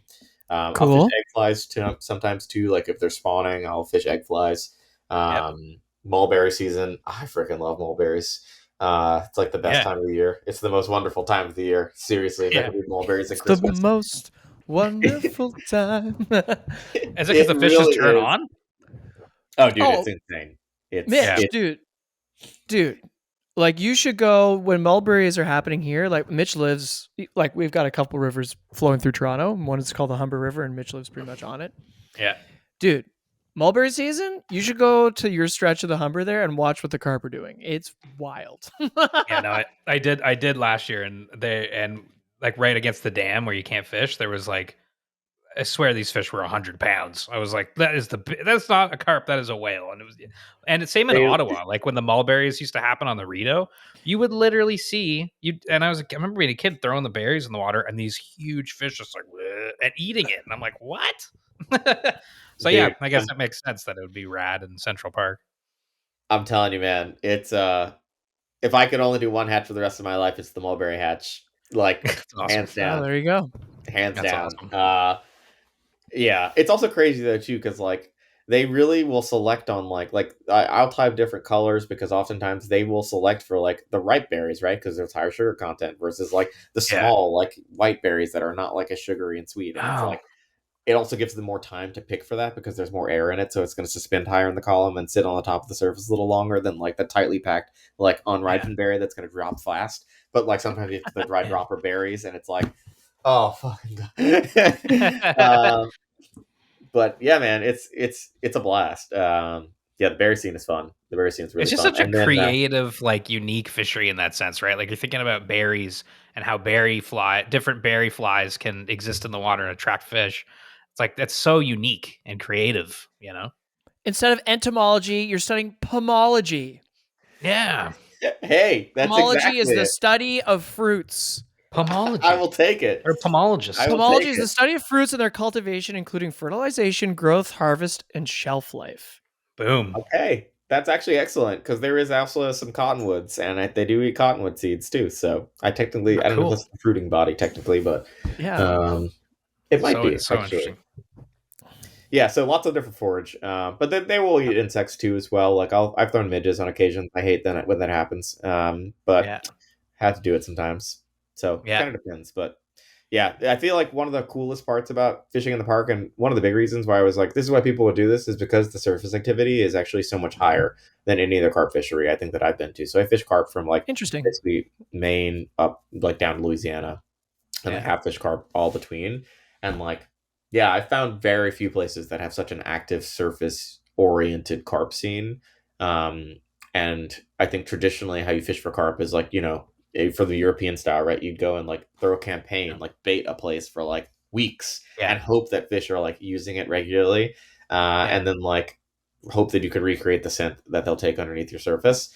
Yeah. It's like exhilarating to see fish like this, like on the surface, just like crushing bait, or like, sampling something that you like happen to put in front of them that's like kind of matching what they might eat. So it's like it's technical, but it's also like because of the confined space and also the high density, it's attainable. I think for so far all skill levels. I had a perfect season this last year, so it felt pretty good. Every client caught a fish and into the net, Okay, which that's is good. pretty Heck epic. yeah. I was That's like, awesome. for a carp, that's freaking crazy good. Yeah. You said the surface, there's a lot of surface eats there just because of the like high density. Like what is the reason that there's more surface eats there? So I think it's food. So I think that there's a lot of Okay. fish, but I Okay. think there's a lot of fish because it has a pretty high biomass. Like there's basically between natural food. So if you were to exclude all tourism there, uh, Yeah. you have a robust mulberry system. There are a bunch of freshwater, basically creeks that used to be the entire Central Park used to be like a giant swamp. So it's dammed, but a Okay. lot of these ponds are actually connected by like these feeder canals, and so in high water Mm. events or rain, they'll just flush fresh food into the system, and so Oh, it's yeah. like they've ostensibly got no predation. Like I caught a big fish last Right. year that like had gotten picked up by probably an osprey or an eagle, and it had literally like a talon mark like marred on the side of its head. I'm Dang. surprised it was still alive. But I'll send it to you guys on Instagram. But it was Yeah. nuts because I was like, this is like a massive fish that literally must have gotten picked up in the middle of the park and was too big to be carried off, so it got dropped back in. And so like the predator load is also pretty low, right? We don't have coyotes or Yeah. anything that's like scooping the fish out of the water. There are also no other Right. like major predators that are like eating the fish, and humans aren't taking them. Right. And so high There's population. the one lowly muskie in there just nuking the. Yeah. That's the muskie I want to catch, because if it's eating these carp, then that's a record. That is a record. 12-foot muskie, yeah. Yeah, but I think also they get accustomed. Like I think carp, like maybe like other fish, like I think like trout and everything too, if they're in hatcheries, like they get accustomed to like food patterns, like all wild animals. But I do think that they're very tuned to like the system and sort of circadian rhythm of like the hatches of the season and of the day. It's like, okay, the boathouse opens and like people are gonna throw food over, or like, oh, like That's awesome. you know, it's mulberry season or it's tourist season, and like people have not been coming to the park regularly because it's still a little cold, so there's not actually going to be like a lot of surface activity, so you might be fishing a lot more subsurface then. But like 3 weeks from now, boom, as soon as like that 10 o'clock hour comes, they're on the top looking for like opportunistic food. So I think there's a lot of like opportunities for them, and like, you know, between natural and like added forage of like tourism, it's like those things that you kind of add up. It's carp heaven. Like it sounds like I've often thought, like if I was a trout, I want to be in like Montana, you know, if I was like a redfish, maybe Louisiana, Texas. It's like heaven. Carp heaven is Central Park. There's hot dogs and there's pizzas and mulberries and no one eating you. Yeah. Kind of sounds like Aldo and Mitch heaven, to be honest. Yeah, that sounds like a good place to be. It kind of sounds pretty good to me. Pretty damn good, man. And also they can't be seen. That's another thing too, is a lot of places people fish for carp, you can see the fish all the time because there's good water clarity. I think that's one of the most challenging parts, and why a lot of people, like I've had a lot of clients who are just like, yeah, I don't want to learn how to catch them when you can't see them. And I'm like, that's big facts. Like it's fucking hard. And like the clarity gets worse over the season too, with like algal blooms. And so like because of that, like it's challenging, because most carp fisheries, like if you ever were to start carp fishing, I would definitely tell people like not to go to a place like this. I'd say go to a place that has like a clearer water body, so you can always see and like read your fish and sort of get like clues on how the fish's behavior is responding to your fly. But I think because of that, you know, it's a haven. Yeah, that's cool, man. Wow. Okay. Well, I mean, Central Park, you know, I mean, like when I first heard about and I saw the Fly Lords video and heard about it, I was like, that is so what was it called? Flavor on the Fly. Flavor on the Fly. Yeah. My brain is just like, come on, you can do it. You can remember. It's such a neat, unique thing that I think interests people, you know, like you were saying, you originally were hoping it was just going to be, you know, like bycatch people like, oh, I'll go do this for a bit. But now people are like, I want to do that. 100%, you know, to be in such an iconic place as Central Park, catching such amazing fish. I mean, what an awesome little, you know, like thing, you know, very cool.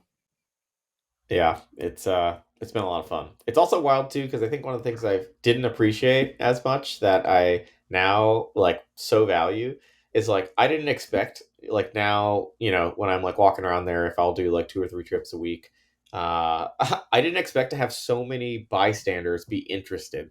But it's like there is not one day, like I literally had to I don't have my cards on me now, but I literally had to print business cards to hand out to people because I'd be guiding someone. And you know, it's like a 4-hour session, but it's like I want to make sure that I have like dedicated attention to someone. And it's like I could literally not get 10 minutes without someone being like, oh my God, you can fish here? This is amazing. Can I fish? Can you teach me now? And I was like, I would love to. You like me now. Like the client?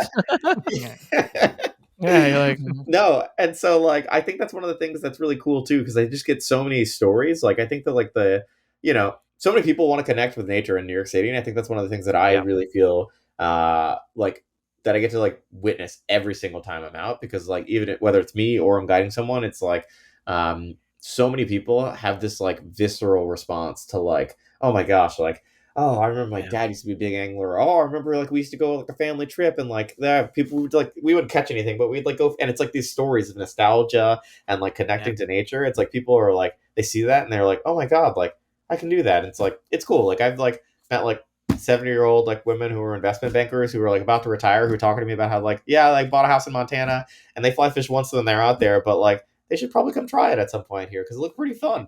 I was like, Yeah. yeah, you should. It's a lot of fun. For like, Yeah.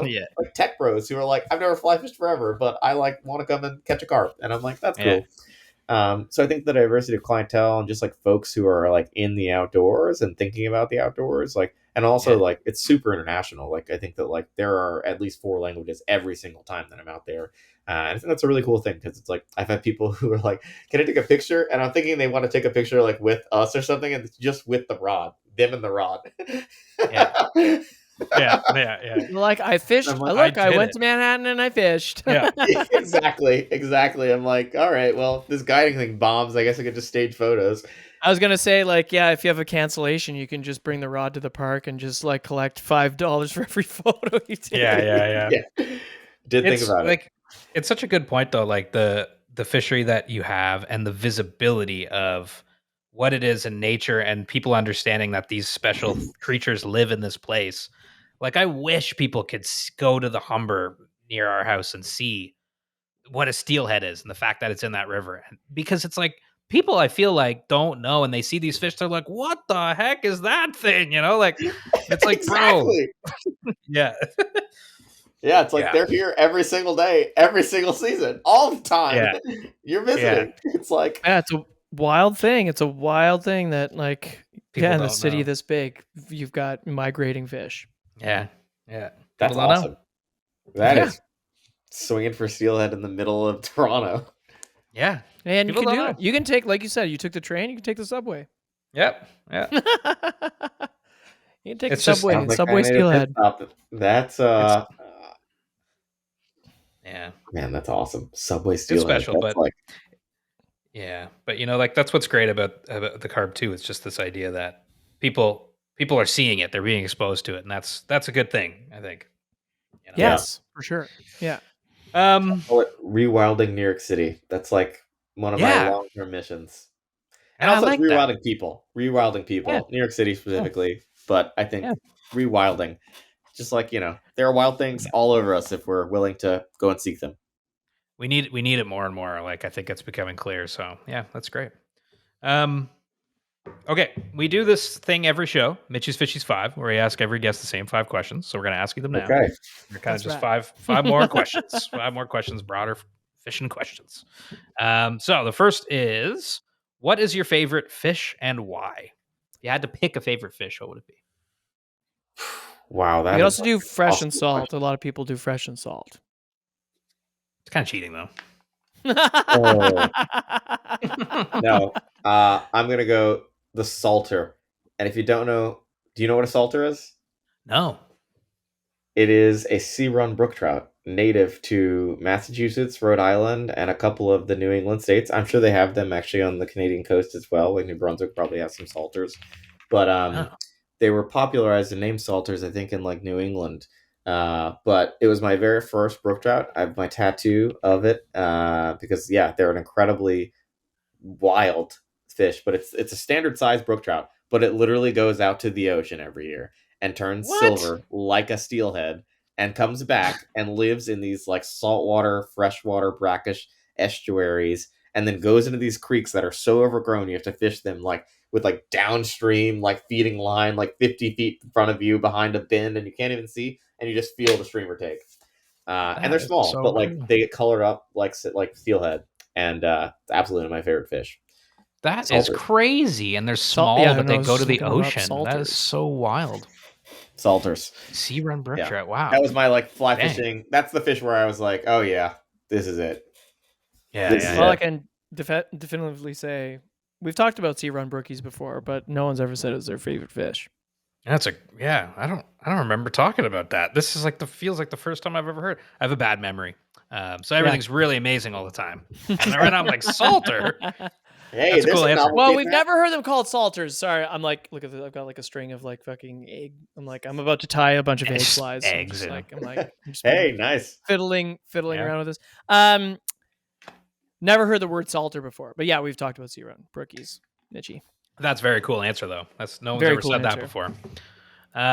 Okay, number 2 is, if you could fish anywhere in the world right now, assuming you're going to have like the best time ever, it's going to be an incredible trip, where would you go and why? Oh God, right now. Oh, it's just so tough. I've got hunting season on my mind, but I think I would have to go probably south. And mm, you know, I've always wanted to go to Christmas Island. It's Yeah. like GTs. I've never done the GT thing, or even like big Big pelagic bones too. fish. Big Yeah, big bones. bones, like big pelagic fish. Triggers. I've never really done, and like I feel like one of the things I appreciate, like I've had people come as well who are just trying to get like saltwater reps in for carp fishing because it's pretty similar. It's very sight fishing oriented, like it's all sight fishing, and Yeah. yeah, I think that's something that I would really love to do, like really chase down like one of these big pelagic fish that are just like 12 weights bending up, like seeing it coming in, Yeah. eating at my feet. Yeah, seasonality. I don't even know if that's the season right now, but I guess south reverse winter, so maybe it is. Yeah, Yeah. GT big Yeah. bones. That's sick, man. Yeah. And so hardcore, like big water, big fish, scary, cool. Yeah.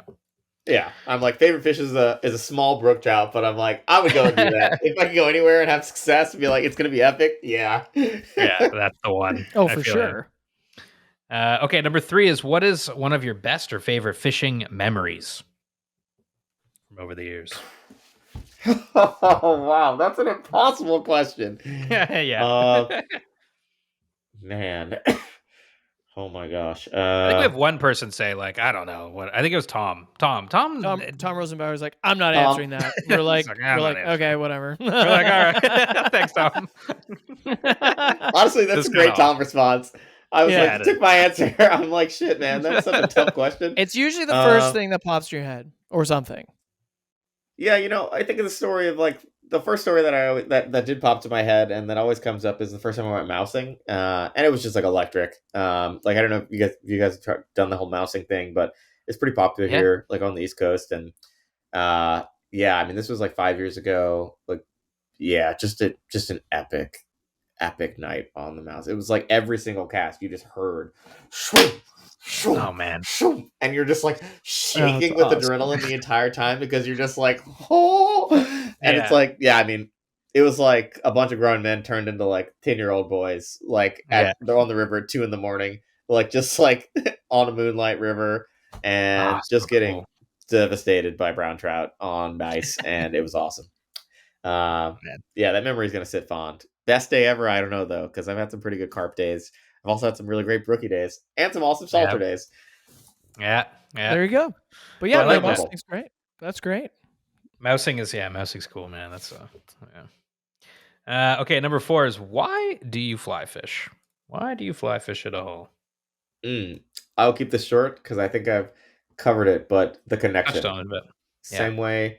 Yeah, I think the connection, being able to go full circle, I feel like, same reason I hunt. Like I think it's one of those things, and even more so, like it's cool. I actually went and caught some stock rainbows on some streamers that I caught using wood duck feathers that I had killed in an area that I had deer scouted that brought me to the wood ducks. And I was like, wow, that's full Yeah. circle. And then I ate Yeah. the stock trout. That's a connection right there.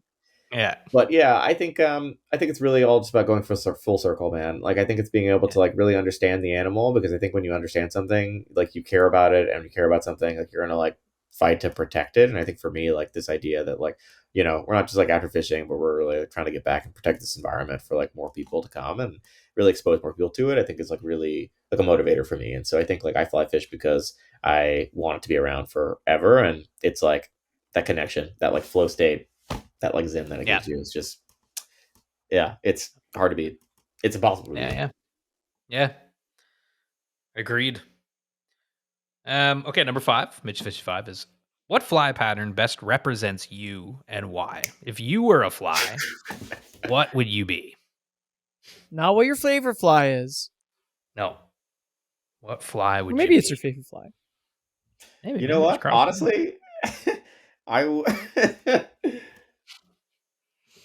yeah. So I wavered on this, but yeah, I'm gonna double down and say it is the Big Apple, was the fly pattern that I used to guide, and I think Love it. in a lot of ways. So I'm not like a great tire. Like I think I'm a functional tire, right? Like I think anyone who fishes a lot and has to guide, I guess, ties flies, and I'm a functional tire. So my flies are functional. I'd say like sometimes aesthetic, most times functional and not aesthetic. But they catch fish. they're also like highly practical because it serves as an indicator. It also serves as like, sometimes fish can come up and eat it. Sometimes fish oftentimes spook it. It needs to be like turned down a little bit. It also rides top on the surface. And, I think that like to have a personality, to be the type of person to like want to open up a guide service in the middle of Central Park, you got to be okay with having people look at you crazy Yeah. oftentimes and still be Yeah. able to like ride your own current. And I think that like that's actually why I tie that fly, because I tie it with a lot of extra foam so it sits high so clients can see it, but also so that way you can like determine little takes. And I think that like it's sensitive but buoyant and out there. I love it. You got to send us some photos of that fly. Got to see what. Yeah. Absolutely. Yeah. We need to see Like I that said, fly. not Share pretty, that but one out. catches fish. I love it. I love it. That's it, Brandon, man. That's the show. And that's Mitch Fishy's 5. And it's been super fun hearing about your world. And Oh, so fun. yeah, so I fun. think, now is the time, to plug where people can find you. If they want to go fish in Central Park, how can people connect with you? Sweet. Well, thanks, guys. This is I've had a blast. Seriously, you guys are a hoot, and you got to come fish in Central Park. Hell yeah! I Come mean, hang out. Dude. it's like what, an hour flight, Mitch? Like, Oh, I would whatever. love to do that. I would love to do Yeah. that. There's also Yeah. more than carp. You come down. We can do the New York City Slam. We can go catch some wild browns. We can try to get a That'd be wild awesome. brookie, get a New York City carp, and then maybe a That'd be so striper. cool. That would be so fun. That would be so fun. Yeah. Oh, a And striper some too. pizza. And Yeah, a and Negroni some somewhere. pizza. I don't know. Yeah. Yes. Hell yeah. All of the above. But yeah, so people can find me on Instagram at bdale13. They can also find me at New York City, NYC Carp in the Park online. And that's where I've got my guides website. And yeah, looking forward to anyone who comes by. But at the same time, thanks you guys for the opportunity. I think really just being able to spread the word about urban fishing and this cool carp fishery. So thank you. It rocks. We're so yeah, it was great to have you on. It was like, cool seeing that. And if people haven't checked it out, check out Flavor on the Fly. Fly Lords episode that features Brandon taking out the host of the show, whose name I do not remember. So Brandon, help me out here. Ranga. Yep. Ranga. Chef Ranga. And they fish for carp, and it's awesome. It's hilarious. Check it out. It's Put it in the very show entertaining. notes. It's very entertaining.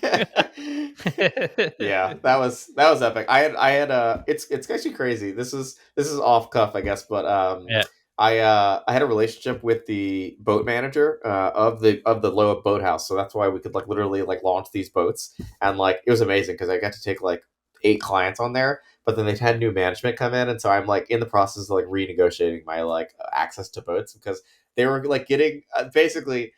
I think that like the manager didn't like fishing personally because I have like in the back of those videos you can see that like people when we hook a fish are like standing up and clapping and like yelling. It's awesome. And it was like disrupting the entire restaurant vibe. And so I think the manager was just annoyed. And so she was like, awesome. Like once the new manager came in, she was like, oh, like no fishing allowed. And I was like, that's not in the rules actually. Yeah. So you're like, nice try. You're like, no fun allowed. Yeah. Exactly. Yeah, so it's like hopefully next season. Like no more dancing. You're like, what? Seriously. Well, now for the false goodbye that I'll forget to edit out. Thank you so much for coming on the show, Brandon. Anytime. Thank you guys. And that's Brandon Dale. Great chat.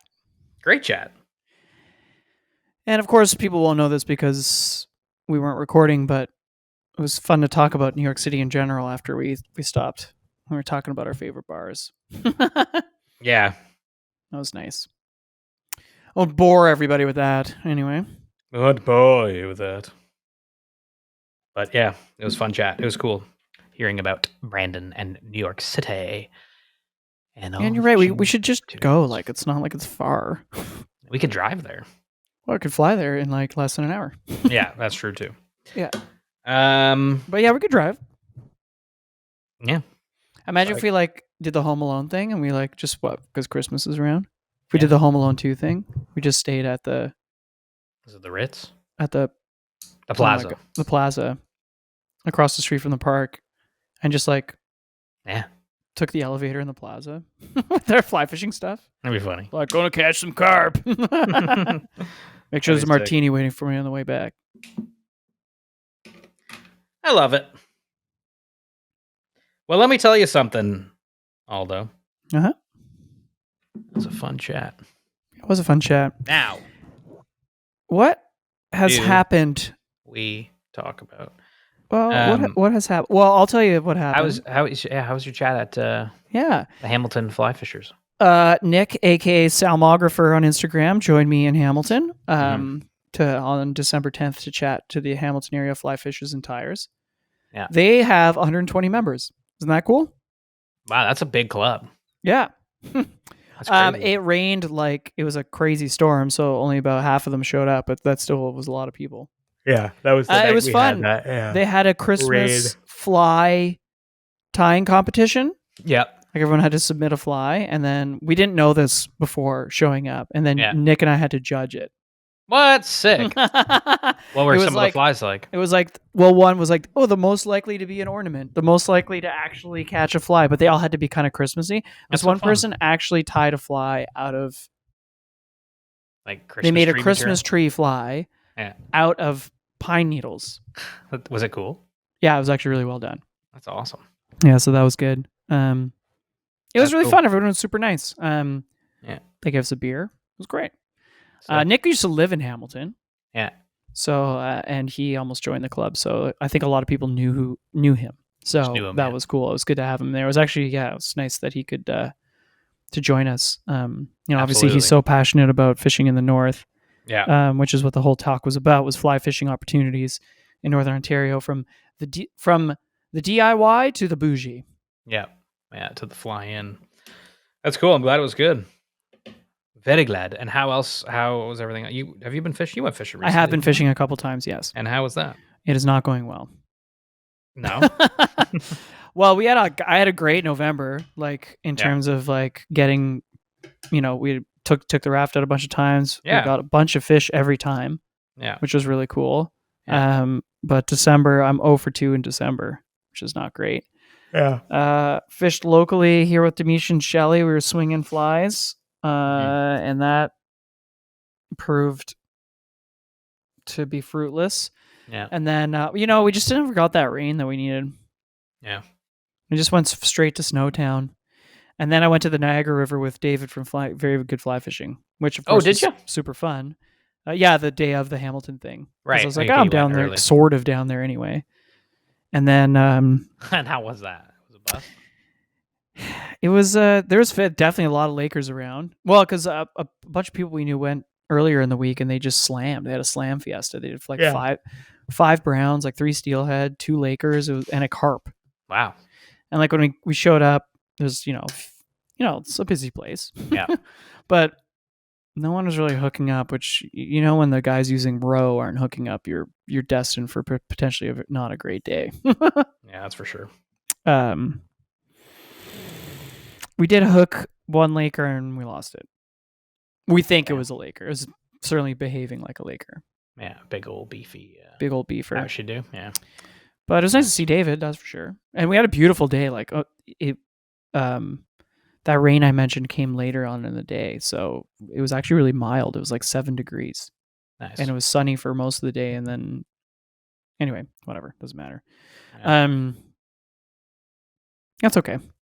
Yeah. Nice. We got a ton of rain in Montreal because I just got back from there. I was on the water filming fishing muskie and filming a muskie thing, which we'll talk about later when that comes out next year. What was that like, fishing on the St. Lawrence in December? Cold and shitty, which is a very musky thing, I think. Was fishing with a legend, Mike Lazarus, was actually able to get out there, and we had a couple boats out on the St. Lawrence at night in, torrential rain and crazy wind. Night? At night, yeah. We were fishing from like 4 till 10. And holy fuck. It was crazy. There's like freighters going by. At one point, a freighter was like barreling at us pretty fast. A huge, like friggin' Edmund Fitzgerald coming at us. And we're like we're kind of slowly getting out of the way. And we're like, whoa, this thing's actually going pretty quick. And then we're like, I will get out of the way, whatever, obviously. And then the guy pulls his horn. Like so loud. And everybody's like, ah! Everybody jumped in the boat. It was pretty funny. But that's pretty awesome. Yeah, it's like huge water, crazy currents. Yeah, it was friggin' December. It was like the first day we went out, we couldn't really get out because the wind was a northeast wind. And on It the was a St. Lawrence, nor'easter. it was a pod. nor'easter. And Mike Lazarus kept going like, this is not good. This is bad. This is bad. And I'm like, yeah. But I mean, you could look at the water. It's like white caps. And it was like minus 16 outside. Like it was cold. But we, got out for a little bit just to get some stuff we needed. But everybody was like literally an ice block. But then, yeah, we saw a couple fish, which was really cool. Yeah, you boated a few, hey? Yeah, it was neat. It was really neat. But yeah, it was cold. It was cold. December muskie on the St. Lawrence. That is so intense. Yeah, it was. It was intense. But it was cool to meet Mike because I've been hearing about him for a little while now. He's kind of a legend. Like he's fly fished. He fly fishes as well. Fishes all over the world. But obviously he's also like a muskie. Like he's the muskie guy. Like he's knows muskie fairly well. So that whole muskie scene. I think people listening would be like, oh, Lazarus, because people kind of in that world would probably know who he is. Yes. Yeah, I mean, like we've been chatting a lot about muskie. I mean, obviously you had the Jordan episode about muskie, our day tripping video with Jordan. You spent the day fishing for muskie, hooking muskie, and muskie. You've been doing a lot of muskie projects for your actual work, and then we just had Josh on from Courage. Was there something on this trip that you learned that that we haven't previously chatted about in the last, let's say, 3 months? Because we really did go kind of musky hard since September. We did. In terms of like as a topic, which I love. We've never really. I know it's funny. Like muskie's been a really big part of my year, just learning about them more. Yeah. No, not necessarily. I mean, just in this project that I'm working on, I've learned that, you could catch really big fish this time of year in that area, right? Because why is because they're wintering up, right? So they're like getting really thick so that they can like spawn easily and then kind of like hunker down for the winter. So, I think St. Lawrence, the Ottawa River, like these big rivers that get big muskie, if you find the spots where they're able to kind of hunker down and eat easily, you can find fucking giants, man. Like these fish that they were getting were just stupid big. And the guys I was with were like, boring. Like they wanted like a 58-inch muskie, I'm like a 47-inch muskie is pretty big fish, especially when it's been eating like, 15-inch walleye all day. You know what I mean? Yeah, like, yeah, it's just got a gut. It's huge, yeah. So it's just like, wow. Yeah, no, I've learned a lot about them this year. It's funny because I don't know, it just kind of happened. I don't know. We didn't necessarily go out of our way to try to. Well, I think maybe it's inspired us to do it more next year for sure. 100%. Yeah, next fall for sure. Next fall. Oh, we got to get with Josh. And we have to get out with Josh for sure. But, even like around these parts, it's like, there's this, we've got a boat, like, and you and I have kayaks. Like we can make it more of a part of our year, especially definitely trout, especially if things are not in favor of trout fishing, let's say. Yeah, for sure. What's cool about like the cold water is like the fish are so much easier to release. Like they're just like, we caught this one like beefy fish and took the hooks out, blah blah blah, took a photo, put it in, and it was just like peace. Like it took off immediately. Yeah, it was like not even phased by it. So it's like that's nice. I like that, because fish and muskie, I like for sure that could be a concern, mortality and stuff. For sure. So yeah, it's but you just definitely see this whole like it's like kind of steelhead anglers. I'll speak to like Ontario, like maybe Midwest or whatever, but like steelhead anglers and muskie anglers really like are from the same kind of like culture of like fish shitty days. Like it's kind of shitty to fish in. Like it's like cold as hell. Like you really do need like a sim suit to like not freeze to death. You mean a Grundon suit? Her Grundon suit? Oh my god. Hell yeah, a Grundon suit. Like something serious. Yeah, like a duty. commercial grade. Yeah. Like that's kind of stuff you see Bob Azumi in. Because I was me. What do you think I was wearing? Well, I think given our history together of listen, I love you. The preparedness sometimes for weather. Do you remember it's- our very first trip to Elk Lake and you didn't bring a Same. jacket? Neither did Gab, by the way, but like, so I'm not Yeah. picking on you, but like, yeah. I was like, what do you mean you didn't bring a sweater? You're like, I no, know. I just have this t-shirt.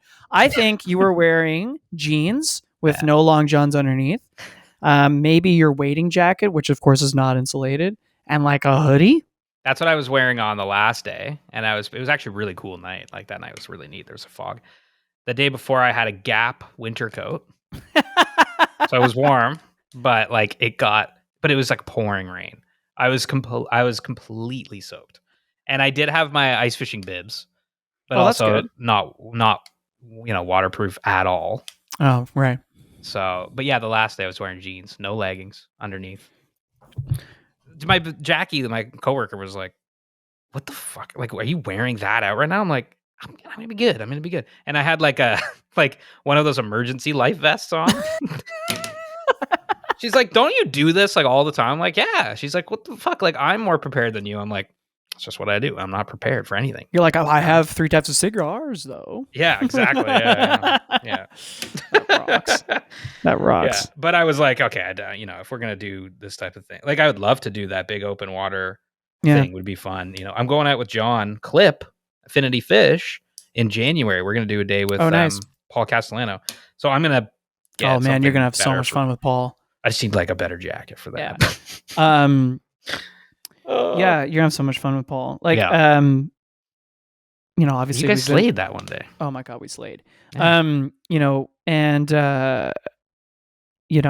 well, shout out to Hook A. Obviously, they've been supporting us this year. But I got when they asked me like, oh, what do you want to try out? I tried out their bibs, and I was wearing them. Fuck, I should have got bibs with Brian Steele. Okay, bibs. Yeah. They're not insulated, but they're awesome. No, that's fine. I just needed like really good wind, water, They're awesome. I really, really, really like them. I was might like, get a pair. yeah, because the bibs are really, really awesome. I'm actually wearing their overalls right now. Yeah, I had that sweater. I did bring that sweater. I was wearing a Hook A sweater, so very thank you cozy. for keeping me. It was keeping me warm. Good base But layer. yeah, I will say like, yeah, definitely a nice pair of bibs, especially because we're doing so much more stuff on boats. Yeah. Oh yeah, exactly. And Oh, dude, you're gonna have so much fun with Paul. Oh, I can't wait. We have to get him on the show, man. I know we'll do it this year, but like we'll figure it out because we want to do it in person. So for sure. Yeah, I want to do it in person with him. Like yeah. Oh, I didn't know that. That's so sick. What? That you're going out with him. Yeah. John Clip was like, "Do you want to go?" I'm like, "Yeah, fuck yeah." Get that full get some full sync lines for sure. Oh, for sure. Yeah, I've got multiple fathoms. To date, and I'm going to include my blue water excursion in Oaxaca that one time this year at Joel's wedding. It's still the craziest swell I've ever been in. Yeah, just massive waves. Massive. Yeah. Obviously it ebbs and flows, but like, some days it's a lot more chill than others. But like, I also recently saw, if people are listening to this, if you want to check out Paul Castellano on Instagram, you can see his videos from his guide days and where he fishes. It's essentially, the mouth of the Niagara River, essentially, sort of. Yeah. Where it dumps into Lake Ontario and it causes some insane swells. Yeah, I bet. And yeah, like it's like that and my blue water day chasing marlin. Those were the two and honestly, Lake Ontario was crazier. I was like, I was not prepared. I was like mentally. Yeah. I was like, damn.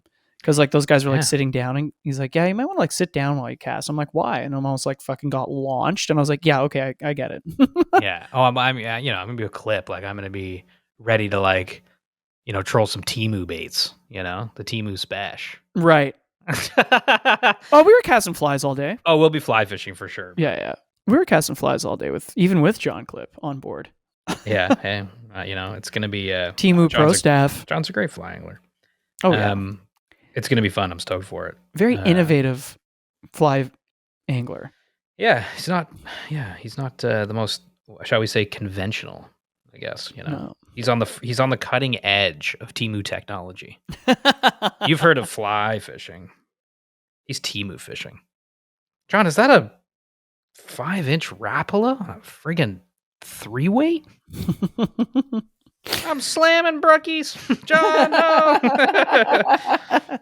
Yeah, it's gonna be good. I'm looking forward to it because you're gonna have so I've been much fun. following along with that Paul's program, and yeah, it's super cool looking. And yeah, the big water like boat thing is cool. It's pretty fun. So yeah, and then it's looking like this might be an actually banging ice fishing season for what I like to do, because I'm not Mark Parr, who's in Antarctica right now guiding ice fishing. Fishing out to on Mark Parr. Fishing Follow on Mark 6 Parr. millimeters of ice. Follow Mark Parr on Instagram to follow along with his incredible ice fishing adventures, because his first ice stuff Arctic is Parr on is Instagram. terrifying. Arctic Parr, P-A-R. Yes, dude. I remember like Mark. Dude, he's on ice that's thin. Like it looks Got a like it's spud like bar as and thin as a chip. He taps a spud pole on the ice, and it's like, bro, they're on like a centimeter of ice. So he's just like floating around these lakes, catching like huge fish. He's like walking. legend. I've eaten ruffles that are thicker than the ice that he's on. Like I know, he's hardcore. It's scary. It is. But I think to your point, cool. talking to our pal Dan, It's very dope. at Dan Live to Fish too as well. Like Yeah. he's a big ice fishing guy, and I think everyone's pretty excited because we're already. Yeah. Although I mentioned we didn't really get the rain that we needed in November, it did skip kind of right to It's winter. It's like And minus 15 especially now. like Lake Huron and places north of Toronto, obviously, have got a ton of snow already, which of course bears well for a snowpack. Brother, Not that we're in the mountains, but one of the problems we had was like, oh, this bay is frozen. We can't launch. There's like ice already in Montreal. Like, I believe we could it, ice. man. We could go, and I would walk out, do the Mark Parr thing with a spud bar on like some of those bays for crappie or something. Would be sick. But there's ice, and when I was in Wisconsin a couple weeks ago, there was guys ice fishing already. When I was driving through, I'm like, no way! I was getting so jacked, for the ice. I was actually, I was farting around on Instagram before we Exciting. hopped on the call, and Yeah. I can't remember who I was looking at. Whomst? It was Dan, right? Dan Live to Fish. I just saw him post like a bunch of ice fishing things. I was like, I was so excited about it. No, but that was from last year. No, someone was like, Yeah. we're on the Brookies already or something. I mean, yeah, like Somewhere. these I think it might have been something on Halliburton New Year's, somewhere in New York, maybe. It could have been Champlain. I Interesting. don't know, whatever. It's cool, man, and I'm just excited for it because we didn't have much of an ice season last Oh my god, year. It was just so warm. Last year's winter sucked. I didn't even feel like ice fishing, I mean, like, Gladys and I were swinging, the open water here, like, in January, February. It felt like fall. It just felt like fall all winter. Mm-hmm. So I'm excited to go ice fishing, Get the car out on the ice, pop the tent, a couple of fresh bush. Spend a bunch That of sign money. you sent me, Bush, Catch 3 Wisconsin. perch. Oh, it was cool, eh? That sign. Bush, Wisconsin. I was like, oh That place rocked. It was this bar. Shout out to Hayward, Wisconsin. Shout out to Anglers in Hayward. Friggin' lit. Tax terminal over the walls. Good food. That was a bar? Yeah, Miller Lights on tap. Well, I mean, obviously it was a bar, but I mean, Friendly Anglers service. was the bar name? It's called Anglers, yeah. Oh my god. Rocked ass. I was like, I wish we lived here, man. And this place, Moccasin Bar, really cool in Hayward, bruh. Really Hayward cool. Shut up. Hayward, Shut up. Wisconsin, baby. Muskie capital of the world. They've got a giant muskie statue. It's like 400 Hello, feet long. Wisconsin. Yeah, and the Bush sign in the bar was said Bush, Wisconsin. I was like, I love this. I really like Wisconsin. Maybe I should just move to Hayward. Yeah, Anglers. Shout out to Anglers. I mean, we drove through Wisconsin on our way back from Montana. It's cool. I mean, it feels very much like Ontario. To be It honest. does. It Yeah. feels a lot like Ontario. But Hayward is like muskie capital. It's like muskie central, bro. Everywhere you look, it's muskie. Like on the signs, on the mailboxes. Like I was at the fly shop, Hayward Fly Fishing Shop. Oh, amazing. Maybe we should have that guy on the show. I was talking to that guy, and he was like, I was like, man, this place is like Muskie City. He's like, yeah, it's like, look over there. He's like, they called that Muskie parking lot. No reason. They just decided to name it Muskie parking lot. And it's like just a parking lot. And the sign's like Muskie parking lot. I was like, this place really is leaning It's got me into fired up to do more muskie fishing, that's for sure. Yeah. Yeah. They're very cool fish. Yeah. Anyways. Live show soon. Don't forget to tune into YouTube Live December 27th, 6 p.m. Why don't you say 6 p.m.? 7 p.m.? Whenever you want, man. I mean, like, I'm just here. You're just there. Let's say 7. 7 p.m. December 27th. So Fly Fishing on YouTube. You can win prizes And you'll also be announcing all the winners of the 12 days of Fishmas leading up. This is the first 12 days of Fishmas video. And go comment below. What's your favorite fishing memory from this year? You could win a brand new Reddington Ace reel. A 5.6. A 5.6, which is perfect. Which is sweet. It's like one of their newest reels. It is their newest reel. It is. Look at it. Yeah. It's beautiful. I do like the look of it a lot. I think it's a cool looking reel. It's replacing the Rise. The Rise, yeah. I almost forgot the model, which you know what? I really did like the Rise. Although it did suffer from a slight design flaw in that it would let the line slip. Into the dish? Switch into the dish. And the Ace looks cool. Yeah, and we met we were in Oregon with and we'll have him on the show next year for sure. But we were Joe, the reel designer for Farbig, Oregon. Yeah. was on the show. He's a mechanical engineer. He's our age, young dude, designing Sage and Reddington fly reels. How cool is that? What a great job. I know. That is cool. Yeah, so he designed this, pretty sure. It is smashing, Basil. Oh, look at that. Oh, yeah. Comment below your best fishing memory from this year. You can get Ace to the face. And and then we'll have more Fishmas videos tomorrow, the next day, all the way up to December 25th. And there's you can be win some prizes. Cool stuff. There's going to be some vlogs. There's going to be some content from Montana. There's going to be some content from Northern Ontario. I'm going to do a video that from July fishing with my father-in-law for bass. That's amazing. Yeah, basically we're going to dump all the content that we made that we've been sitting on. Yeah. That's like, it's good. It's funny, but maybe not a full cutting room video. floor. Yeah. Yeah. So get ready for that. And December 27th, 7 p.m. Eastern Standard Time, YouTube So Fly Fishing Live. Let's go. That's it for me. That's a great show. Rock and roll. That's it for me, Mitch. Aldo. Bye everybody. Happy holidays. Thank you for listening and take care. Come here. Comet. Go, Matt.